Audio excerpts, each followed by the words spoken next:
బ్రహ్మముడి సీరియల్లో sudden entry ఇచ్చిన కార్తీక దీపం సీరియల్ దీప ఒక్కసారిగా కథలో ఊహించని ట్విస్ట్.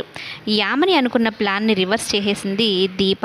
ఏకంగా స్వప్నని రౌడీల నుంచి కాపాడి అల్టిమేట్ ట్విస్ట్ ఇచ్చింది దీప.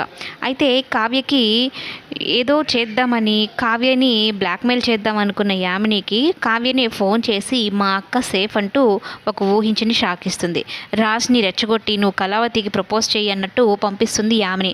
ఏం తెలియనట్టుగానే రుద్రాని మాటలు విని హాస్పిటల్కి వెళ్ళున్న స్వప్నని రౌడీలతో చంపించేయాలన్నట్టు చూస్తుంది.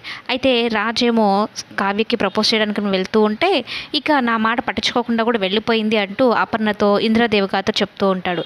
అదేంటి యామిని చెప్పడం ఏంటి, ఇది విచిత్రంగా ఉంది, ఏదో జరుగుతుందని అయితే వాళ్ళు అనుకుంటూ ఉంటారు. కానీ కరెక్ట్గా కావ్య స్వప్నని చూసే టైంకి అయితే రౌడీల నుంచి దీప స్వప్నని కాపాడుతూ ఉంటుంది.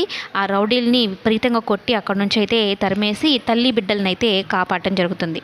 ఇక కావ్య యామినికి ఫోన్ చేసి మా అక్క సేఫ్ అంటూ మాట్లాడడం మిర్చి సినిమాలో ప్రభాస్ నా ఫ్యామిలీ సేఫ్ అన్న డైలాగ్ అయితే మనకు తలపిస్తుంది అనమాట.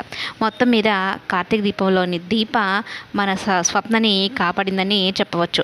కావ్యకి ఈ సీన్లో హెల్పింగ్గా ఉందని కూడా చెప్పవచ్చు. కథ అయితే అల్టిమేట్గా ఉందని కూడా చెప్పవచ్చు.